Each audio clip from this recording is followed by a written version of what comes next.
MCQs of the living world. Choose the correct pair. Sericulture, fish. Silviculture, silkworm. Apiculture is honeybee. And pisciculture is forestry.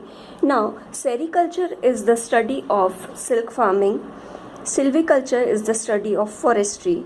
Apiculture is the study of beekeeping, and pisciculture is the study of fishes. So our correct answer is apiculture, that is study of honeybee is correct. Now, study of ants is called myology, is the study of mussels is called myology. Mycology, the study of fungi is called mycology. Malacology is the study of mollusks, and myrmecology is the study of ants. So study of ants is myrmecology. The answer is D.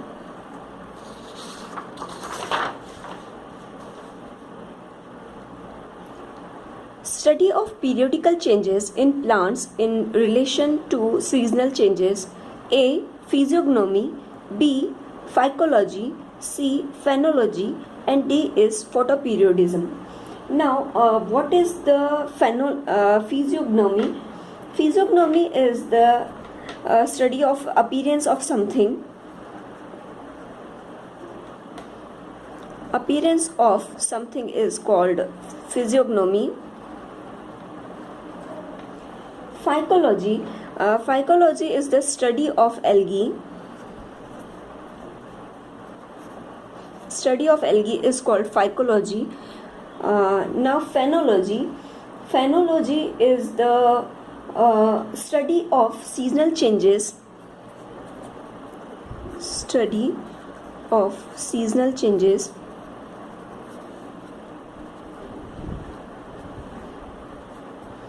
That is periodic phenomena.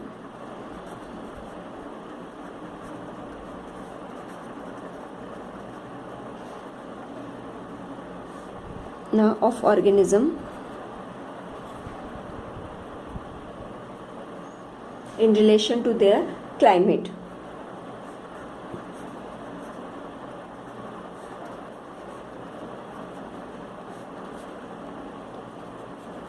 So study of seasonal changes, that is that periodic phenomena of any organism in relation to their climatic changes is called phenology. And photoperiodism. Photoperiodism is the physiological reaction of organism. The physiological reaction of any organism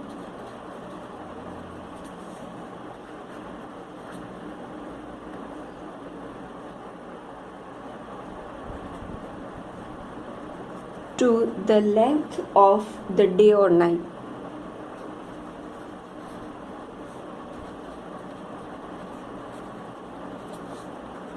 Or night is called photoperiodism. So phenology is the study of seasonal changes, that is periodical phenomena of organism in relation to their climate. So our correct answer is C. Phenology, the study of periodical changes in plants in relation to seasonal changes. Phenology.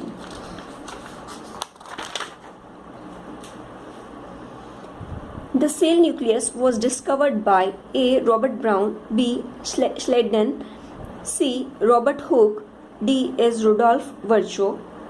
So the correct answer is Robert Brown. A. Robert Brown in orchid's root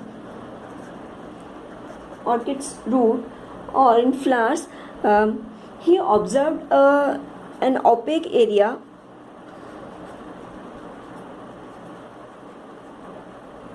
which he called areola, or he called it nucleus,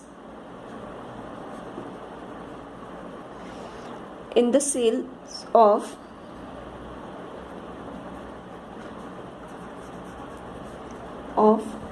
the flowers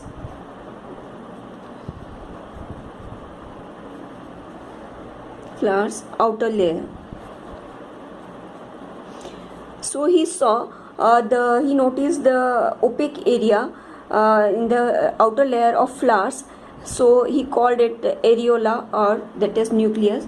So the cell nucleus was discovered by a Robert Brown.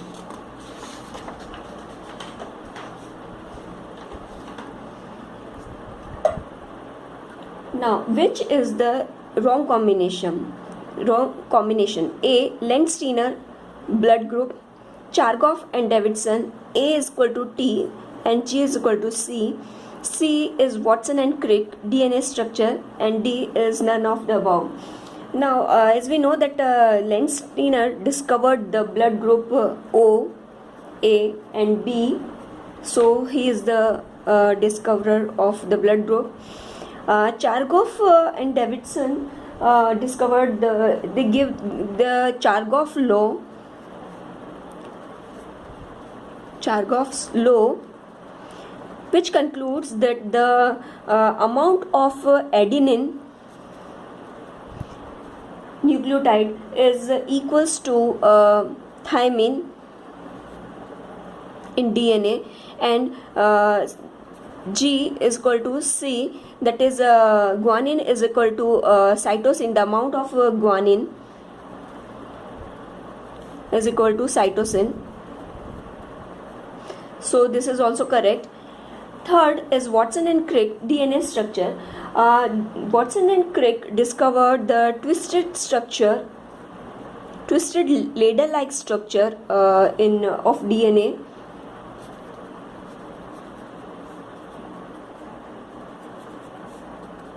So this is also true. So none of the above. So none of these options is a wrong combination. So which is the wrong combination? D, none of the above.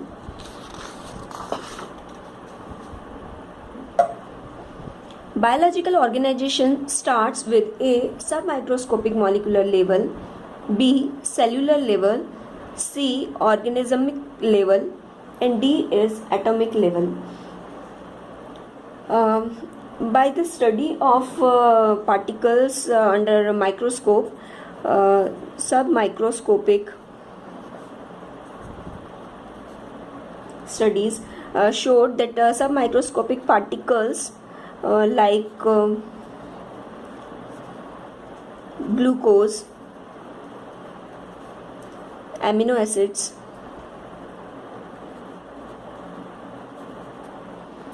and nucleotides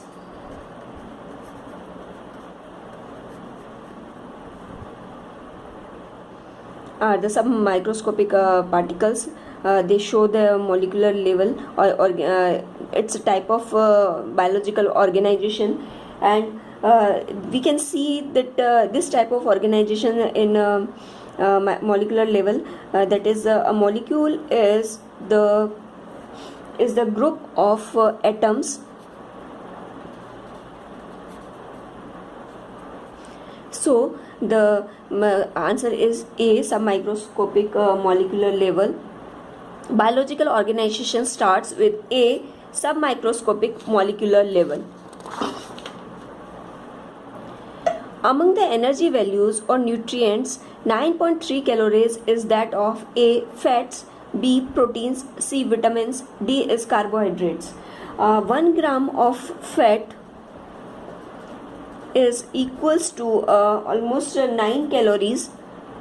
It gives 9 calories energy, whereas 1 gram of carbohydrates or 1 gram of proteins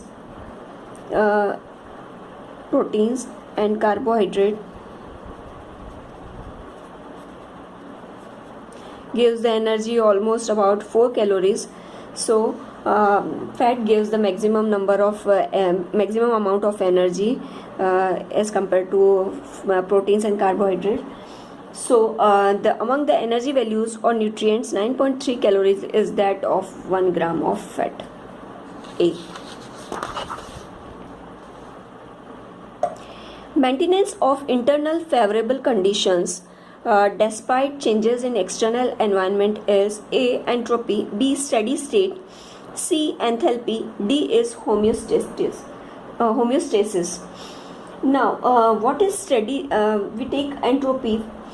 Entropy is the measure of disorder. If a substance is having some kind of disorder of these its particles or something, that measure of disorder is called entropy of that system. Now, steady state. Steady state is the behavior of any system, behavior of any system or process that unchanged. Any system or process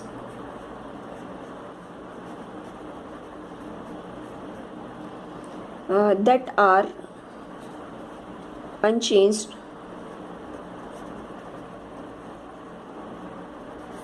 unchanging in time, is called the steady state condition. Now, enthalpy. Enthalpy, it is the measurement of energy.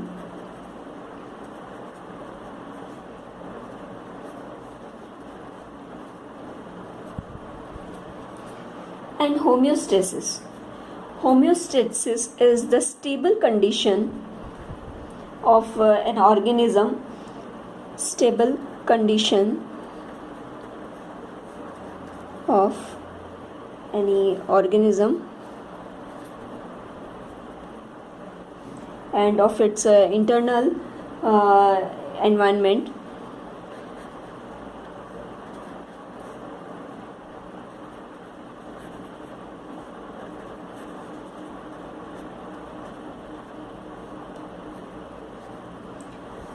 Despite of external change.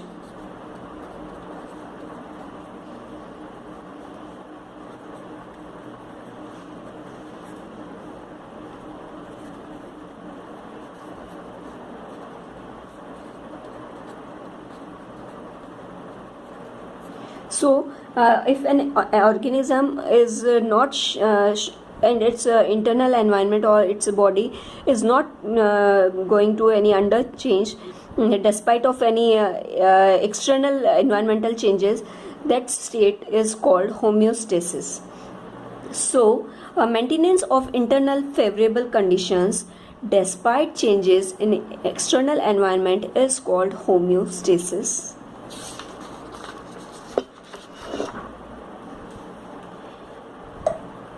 An experiment to prove that organic compounds were the basis of life was performed by A. Operin, B. Miller, C. Melvin, and D. is Fox. From studies, we have come to know that Miller performed an experiment. He believes that basic compound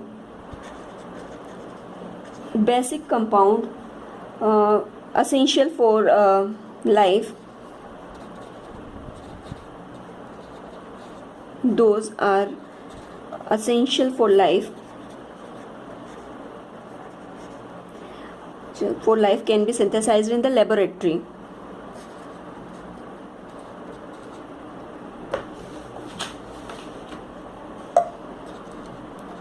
Can be synthesized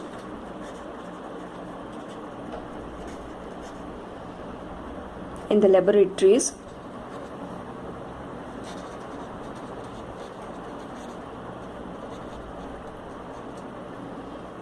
And the particular given and particular conditions.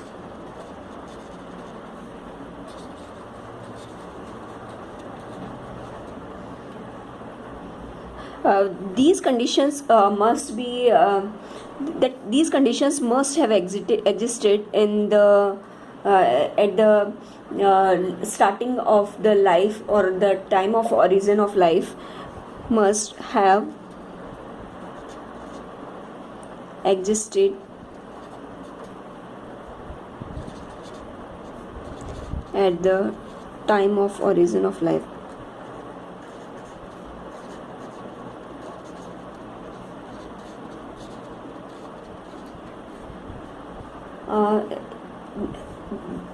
Miller's experiment is called Miller-Urey's experiment. Miller-Urey experiment. So, an experiment to prove that organic compounds were the basis of life was performed by B. Miller. In his classic experiment on the formation of amino acids, Stanley Miller passed an electric discharge in a mixture of A. steam, methane, hydrogen and ammonia, B. methane, carbon dioxide, hydrogen, oxygen and hydrogen, C is ammonia, oxygen, hydrogen and steam, D is methane, hydrogen, nitrogen and steam.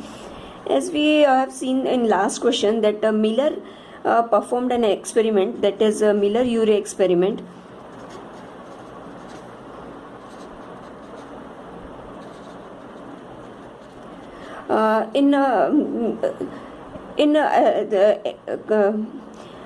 In the particular conditions that must have been existed at the time of origin, he did an experiment. He took the water, ammonia, methane and hydrogen for the experiment, and he sealed these gases, that is ammonia, methane and hydrogen, in a flask, and then he heated these mixture of gases and passed some vapors, water vapors, and after that he passed the electrical sparks into these mixture. Then he added some other chemicals also, and finally he got the amino acids. So he proved that from inorganic compounds he formed the organic compounds. So in his classic experiment on the formation of amino acids, Stanley Miller passed an electric discharge in a mixture of A is steam, methane, hydrogen and ammonia. A is correct.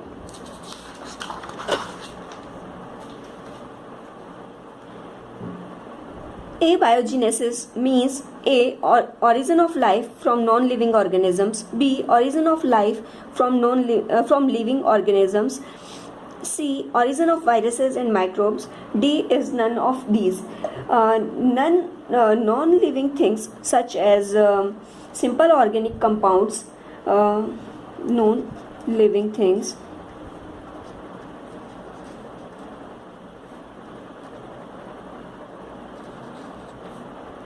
as we have seen that Miller experimented from Miller's experiment, we have seen that non-living things is going to make amino acids. So our correct answer is origin of life from non-living organisms. Abiogenesis means origin of life from non-living organisms.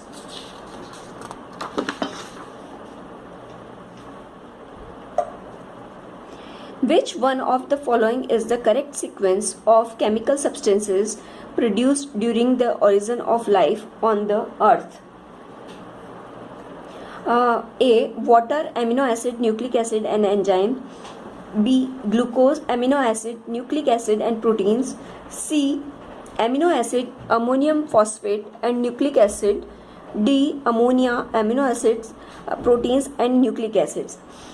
So from Miller's experiment we have come to know that A is the correct answer. Water, amino acid, nucleic acid and enzymes, because he produced the amino acids from that, and then from those amino acids they can form nucleic acid and enzymes. So which one of the following is the correct sequence of chemical substances produced during the origin of life on the earth? So water was formed first, then amino acid, nucleic acid and enzyme. A.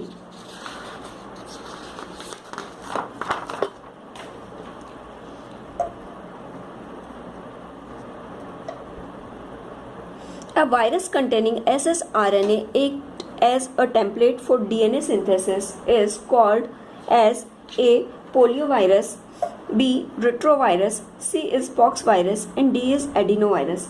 As we know that the poliovirus is the cause of polio disease in human beings. Pox virus causes chicken pox and smallpoxes, pox diseases, and adenovirus is the cause of canine hepatitis in dogs.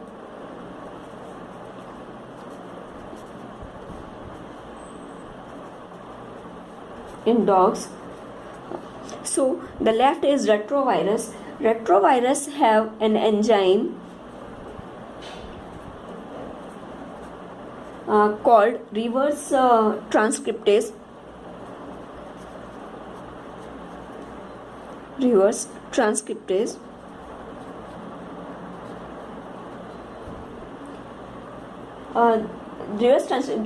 This enzyme gives them the unique property of transcripting their RNA into DNA.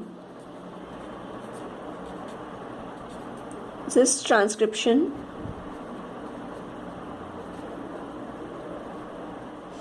So this enzyme has a unique property of transcripting their RNA into DNA after entering a host cell, or after entering into a host cell.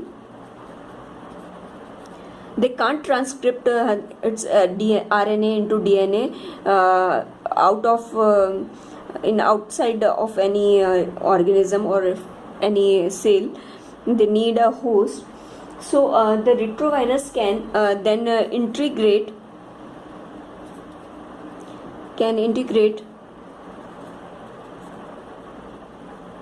into the chromosomes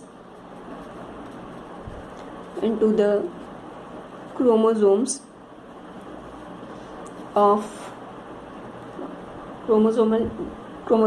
host, and then host cell, then it can transcript itself. So a virus containing ssRNA act as a template for DNA synthesis is called as retrovirus B. Which one of the following are intracellular obligate parasites? A. bacteria, B. virus, C. simple moulds, D is blue-green algae. Parasites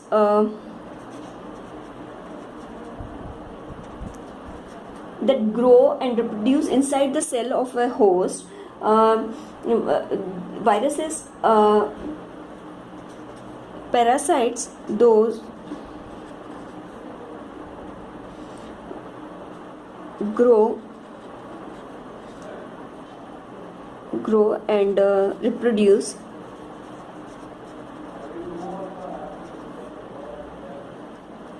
inside the cell of a host.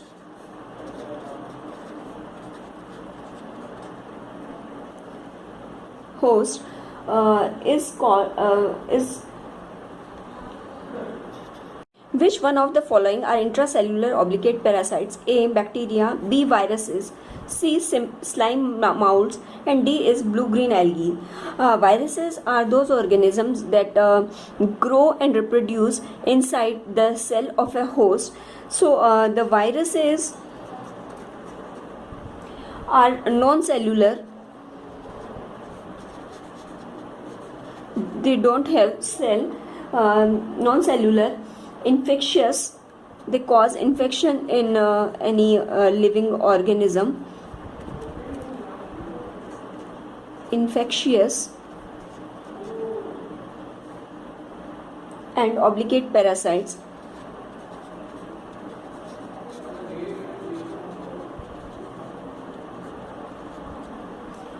These are the genetic elements. Those are having DNA or RNA. So these genetic elements wrapped in a protein coat protein coat to cover their genetic element, and are not considered to be an organism as they can't reproduce independently. So these are not called organisms because they can't reproduce independently. So they need a host cell for reproduction. So which one of the following are intracellular obligate parasites? Is B, viruses. Most of the plant viruses are characterized in having A, DNA, B, RNA, C is DNA and RNA, and D is lipids. In plant cells, RNA carries genetic information. In most of the cases, RNA carries the genetic information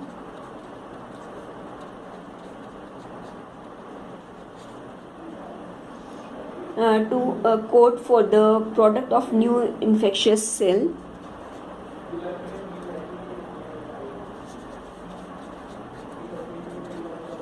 To code for the production of new infectious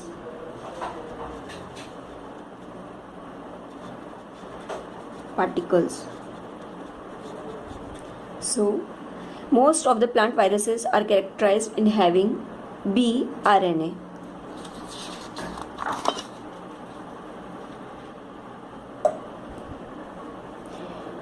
Next question is, viruses multiply in A, bacteria only, B, all living cells, C, specific living cells, D is rotten food.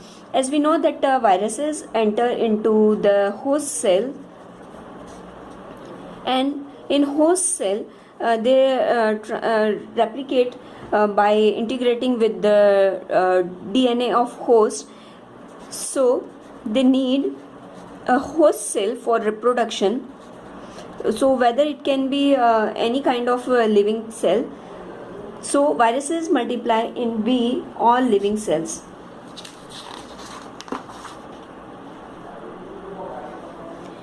Viruses usually infect the whole plant except the A, stem apex, B, cortex, C, pith, and D is phloem. We have studied that the cortex of the stem apex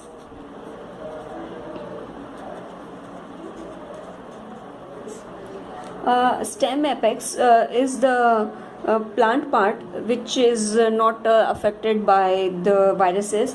The reason is because in apical tips of shoot apex,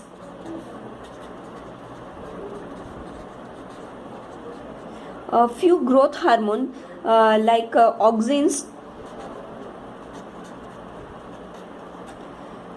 are formed, and these growth hormones like auxins, these hormones check the infection of viruses.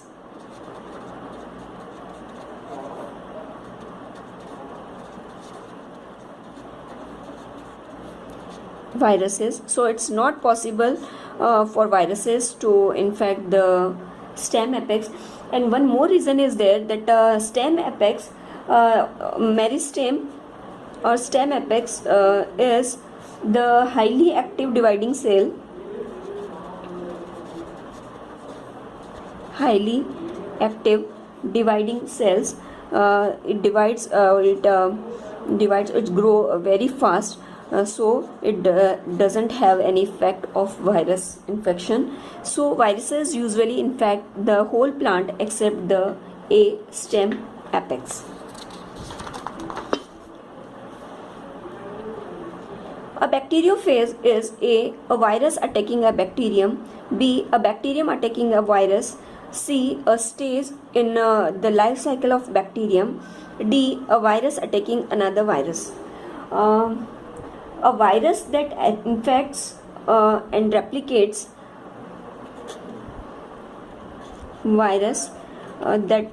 infects and replicates in the bacteria within the bacteria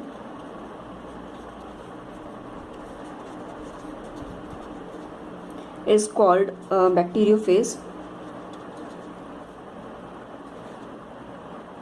The bacteria is called bacteriophage. In the meaning of bacteriophage is, in Greek, bacteria means bacteria is the infecting organism and the cause of infection, and the meaning of phase is to devour. So a virus attacking a bacterium is called bacteriophage. A.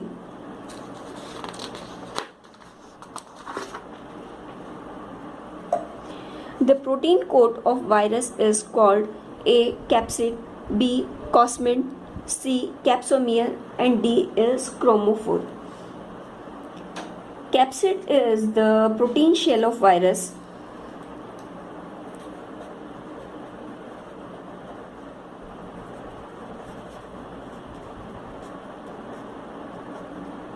Plasmid is a type of hybrid plasmid.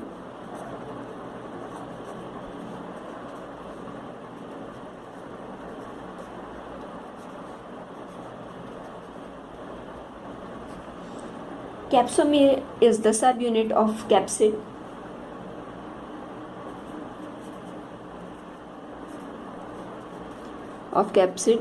That is after reuniting or self-assembling, it forms the capsid. Chromophore is the group of atoms that cause the color or color pigment, the cause of color in pigments.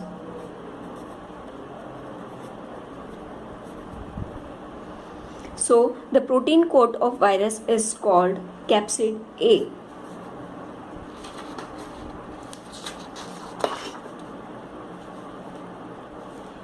An evolutionary process giving rise to new species adapted to new habitats and ways of life is called A. adaptive radiation, B is atavism, C is reversion, and D is genetic drift.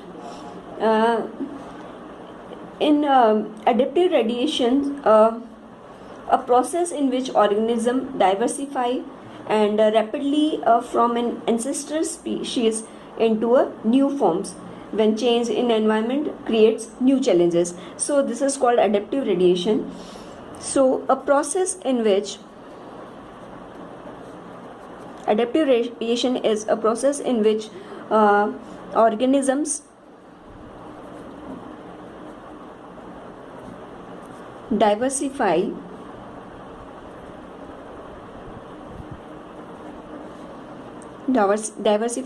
rapidly from an ancestral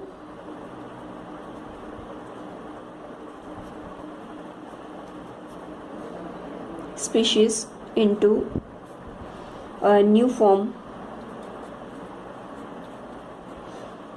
when changes in environmental creates new challenges. When new challenges comes, an ancestral species converts or it diversify or it does some changes or into a new forms. It is called adaptive radiation. Atavism is revert to ancestral type. Atavism is revert to ancestral type. A highly developed organism goes back to the lower developed organism. This phenomena is called atavism. Reversion is return to a previous state. Reversion is return to previous state.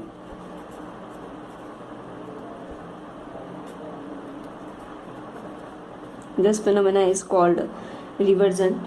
And genetic drift is the change in the frequency of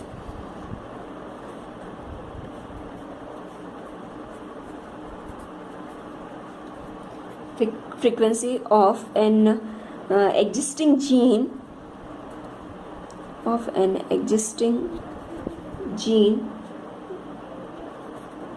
variant in a population.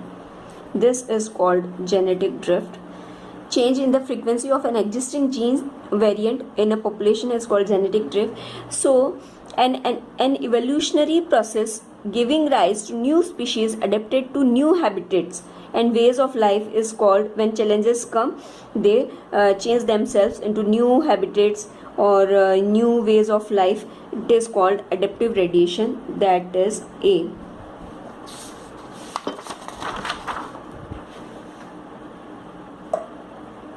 Which one is not a vestigial organ in men? A. Vermiform appendix. B. Plica semilunaris. C is ear muscles, and D is malleus. Vermiform appendix is the appendix that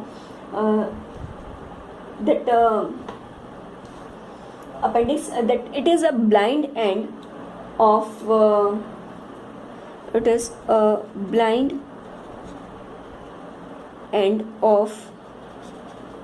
blind-ended tube.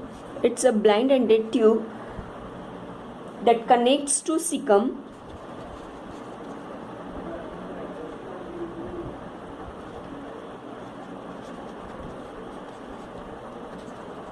It is connected to cecum, and this cecum is present at the junction of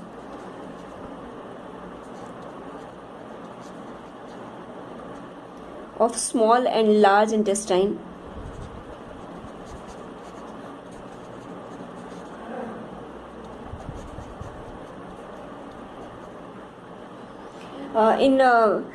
Except human beings, this vermiform appendix in herbivorous animals, it is used it is a part of alimentary canal, but in human being it is a vestigial organ. It is not a working organ. So a vermiform appendix is a vestigial organ. Second is plica semilunaris. Plica semilunaris is a small fold of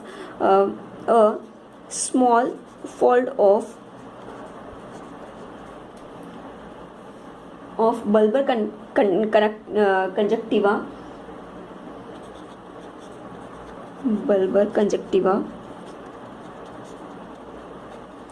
on the medial canthus of the eye to help maintain tear drainage.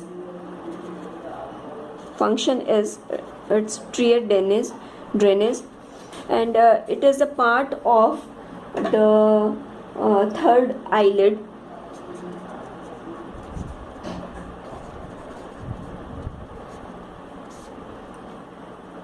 It is the vestigial remnant of the third eyelid, and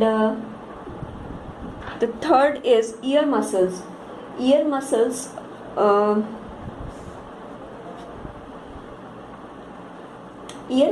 are two types of ear muscles are there: intrinsic and extrinsic. In some mammals, it can be adjust or in the direction of the pinna, but in humans, it is a vestigial organ.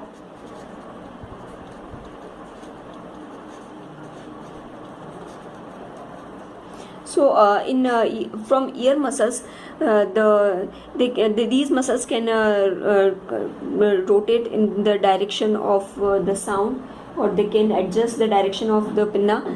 And D is malleus. Malleus is the small bone found in mid-ear. The function of malleus is to pass on the sound vibration,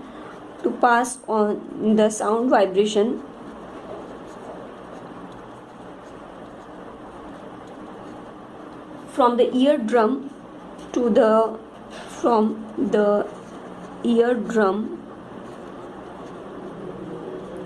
liquid of inner ear.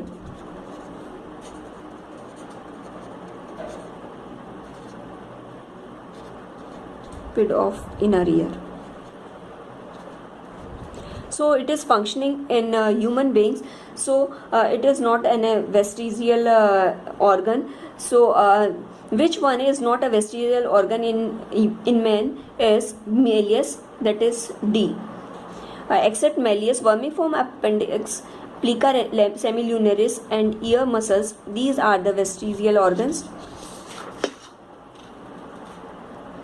Which one of the following in birds indicates their reptilian ancestry?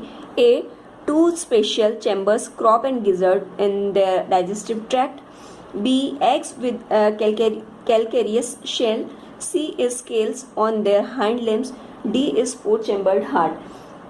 As we have studied that the bird and reptiles, in birds they have scales on their legs, while as the reptiles have the scales on whole body.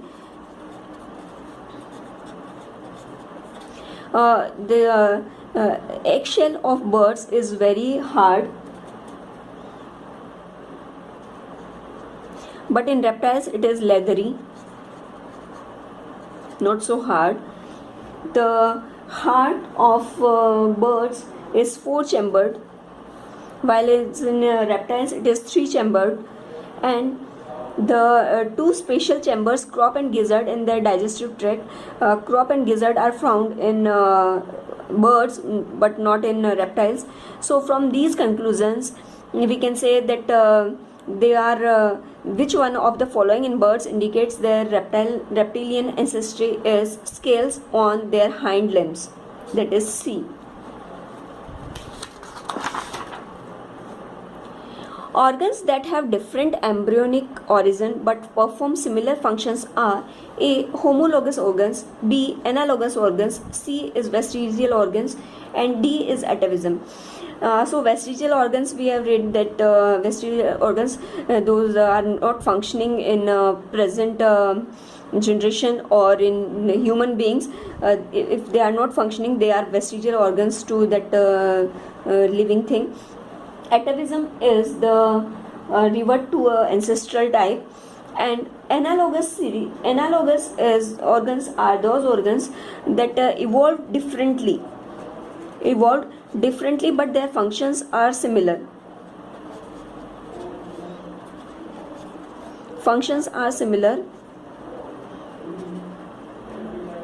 These functions are similar because of a similar habitat or mode of living,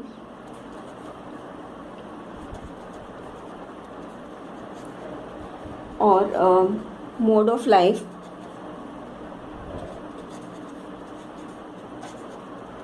Because of similar habitat and mode of life, their organs, they evolve differently but their functions are similar.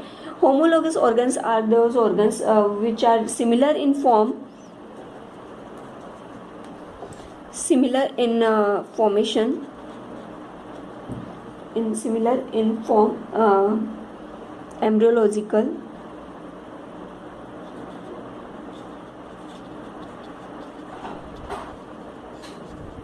but different function.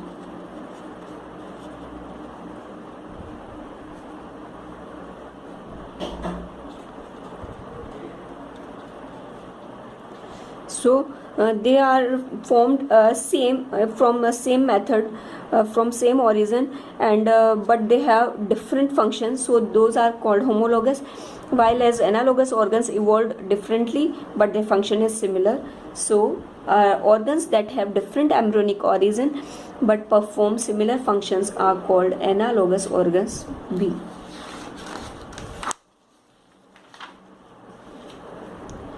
Peripatus is known as a connecting link because it has the characters of both A. Aves and fishes, B. Reptiles and birds, C. Fishes and amphibians, D is arthropoda and annelids. Peripatus is the connecting link of annelids and arthropoda, that is D. It shows the characteristics of annelida. Like annelida, it has continuous muscle layer.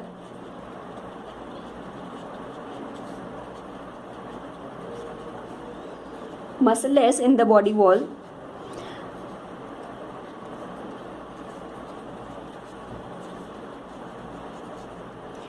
They have unjointed legs.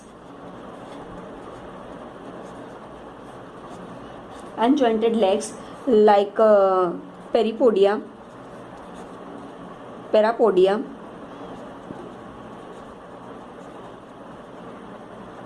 nephridia for excretion, and simple gut. So these characteristics belongs to the Annelida, while as like Arthropoda, they were having a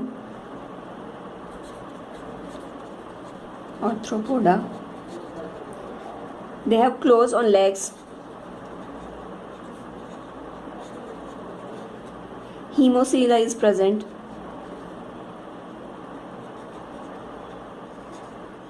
Trachea for respiration.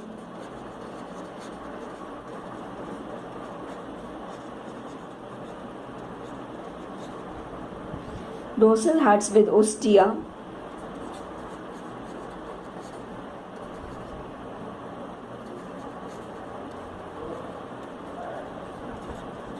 These features belong the peripatus to the arthropoda. So peripatus is known as a connecting link because it has the characters of both arthropoda and Annelida, that is D. Darwinian theory was unable to explain A. the significance of minute variations, B. presence of vestigial or useless organs, C. is the presence of over-specialized organs, and D. is all of the above. Darwinian theory is the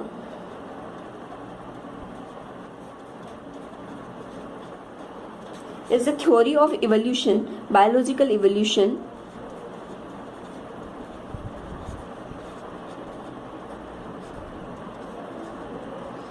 Theory, it shows that all species of organisms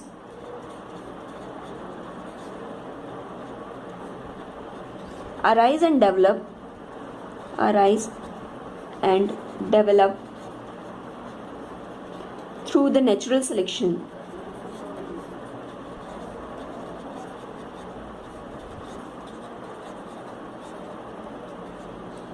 Of small inherited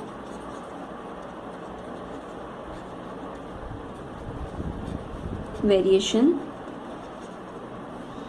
that increase the individual's ability to compete and survive in and reproduce in the new habitat. Any inherited variation that increase the individual's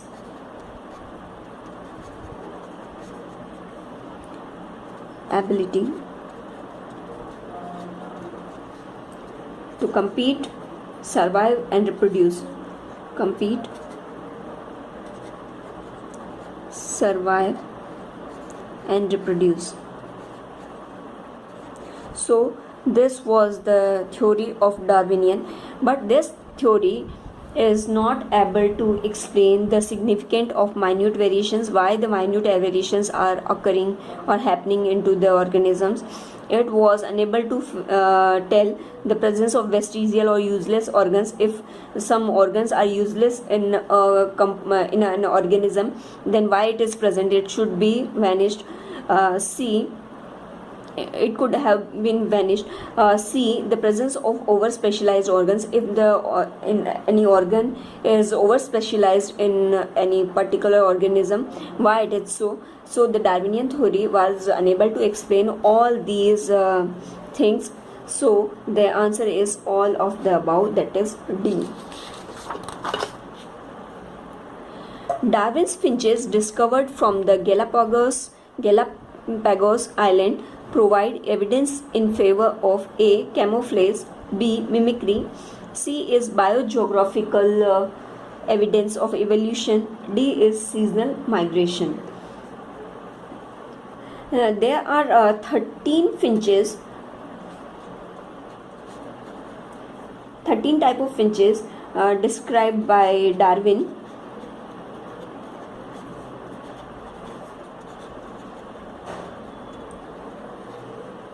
They are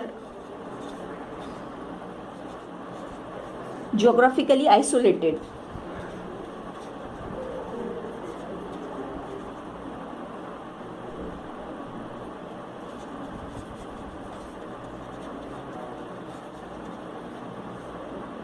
Isolated and found in Galapagos Island.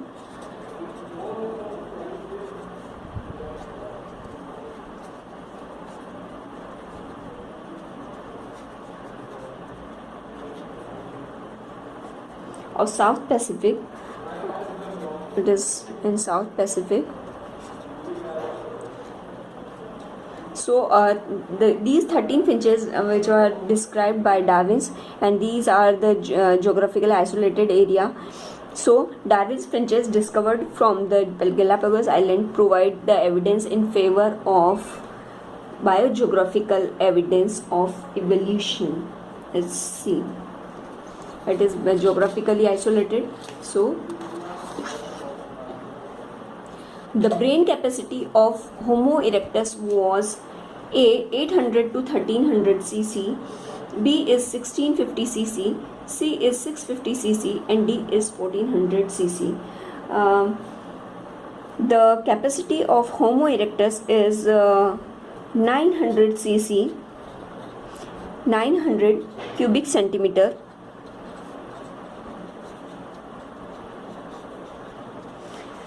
This is the larger than Homo habilis.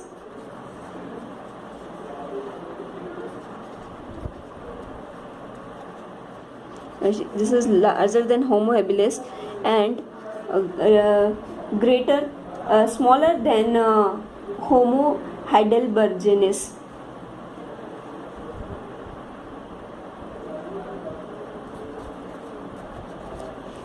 Homo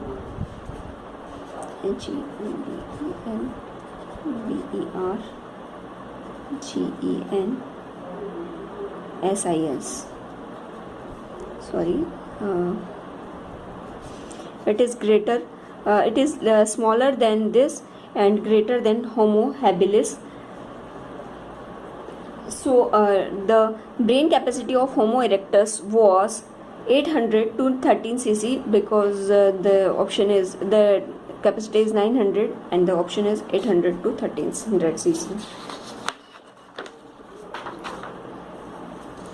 The most recent and direct prehistoric ancestor of present man is Cro-Magnon, B pre-Neanderthal, C is Neanderthal, and D is none of the above.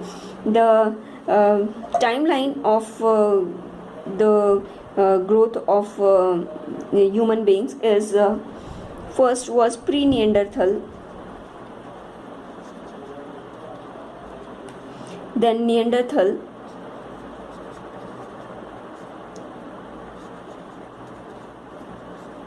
then Cro-Magnon,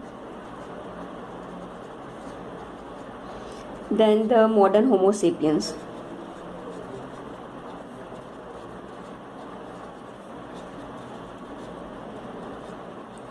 So the most recent and direct prehistoric ancestor of present man is A. Cro-Magnon.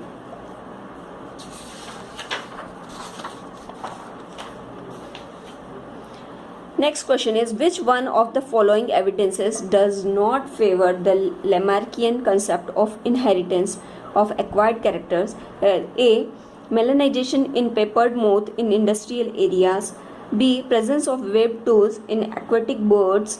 C is lack of pigment in cave dwelling animals. D is presence of limbs in snakes. According to Lamarck, organisms can pass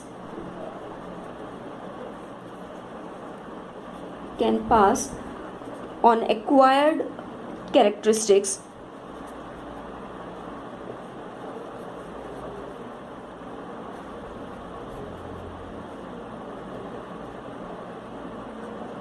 to their offsprings.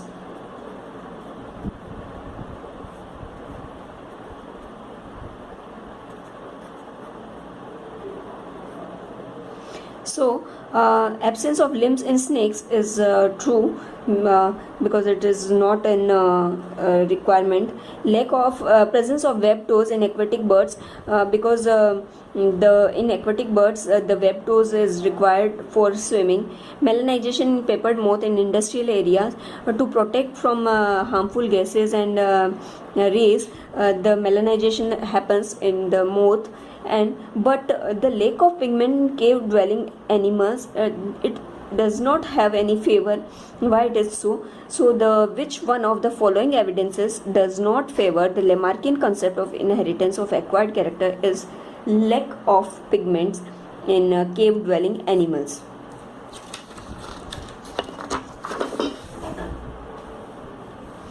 A single-stranded DNA molecule is the genetic material of bacteriophage A, T2, B is T4, C is 5 into 174, D is lambda.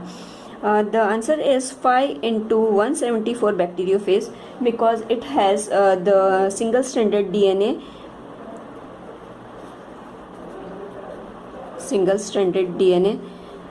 But in T2, T4 and lambda bacteriophage, all these bacteriophage have the double-stranded DNA.